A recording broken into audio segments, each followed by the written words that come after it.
श्री सुखदेव जी पूछ रहे हैं, हाँ जी बताइए। जी मैं जान गया। क्या जान गए? 7 दिन में तुमने क्या जाना? अब मैं आपसे कहूं, आप हर 7 दिन कथा सुनते हो, बताओ क्या जाना? आप कहोगे जीवो जीवो जीवो, कहोगे? होता ही है। नहीं जी, उस दिन वाला भजन बहुत अच्छा था। अच्छा, उसके अलावा जीवो जीवो जीवो, होता ही है। अब जैसे मान लीजिए हम यहां कथा कर रहे हैं, अभी तो यहां कथा कर रहे हैं। जब मैदान में कथा होती है तो अक्सर कोशिश ये होती है कि जब अंतिम विश्राम दिवस होता है तो बढ़िया आनंद में फूलों की होली इत्यादि का आनंद लेते ही हैं। और यजमान आदि सब परिवार जितने लोग आते हैं, फूलों की होली होती है, बड़ा आनंद आता है लोगों को। तो उनसे पूछो, और भाई वो फला फला श्रीवास्तव जी की यहां कथा थी, तो उनकी कथा आप 7 दिन हमने सुना, आप गए थे, कैसा लगा? अरे बहुत बढ़िया। और फूलों की होली तो क्या थी, क्या आनंद आया। अच्छा और सुनाइए। बाकी ध्यान नहीं है, ध्यान तो वही है। तो वो ध्यान रह गया।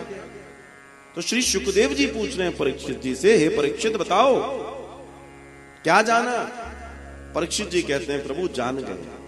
क्या जान गए? मैं एक विशुद्ध आत्मा हूं। I am not a body. मैं बॉडी नहीं हूं, मैं शरीर नहीं हूं,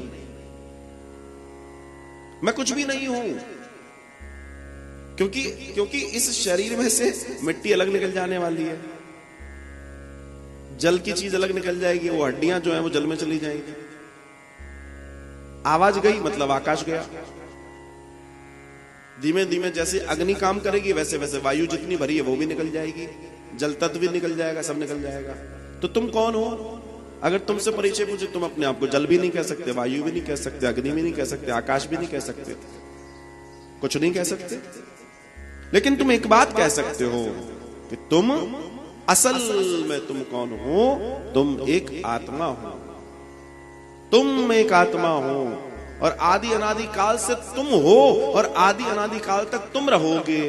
दिस इज योर एक्चुअल परिचय।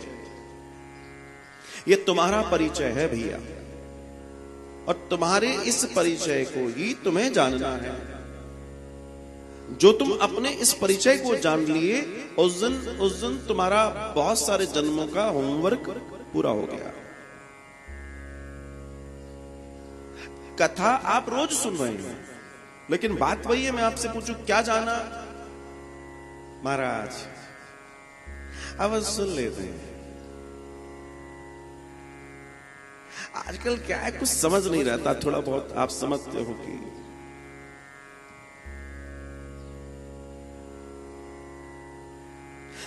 आप अपनी जगह गलत नहीं हो।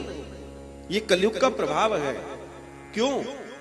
उसी तरीके से जैसे कि जब नारद जी भक्ति के बेटों को जैसे जैसे वेद पुराण उपनिषद आदि इत्यादि सुनाते, जब तक सुनाते तब तक वो आहा आहा बहुत बढ़िया चकाचक हो जाते, चंगे हो जाते। लेकिन जैसे ही सुनाना बंद करते, वो फिर अस्वस्थ हो जाते। यही तो हो रहा था ना।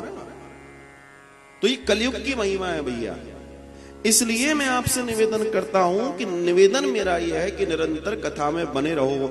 जब तक कथा सुनते रहोगे आनंद होगा, और जैसे ही ऑफ तो समझ लो फिर गड़बड़ हो जाएगी।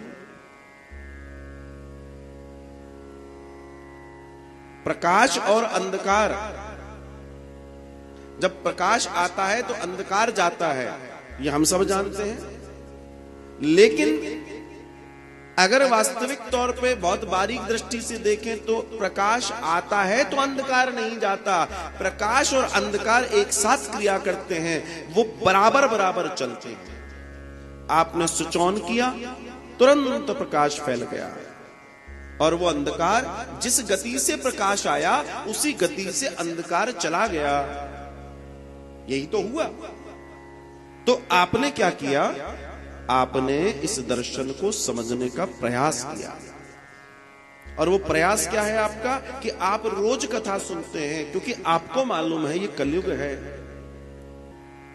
इन सारी प्रकृतियों को जानने का विषय, सबसे पहली चीज जो हमें कथा से समझना है कि हु आर यू?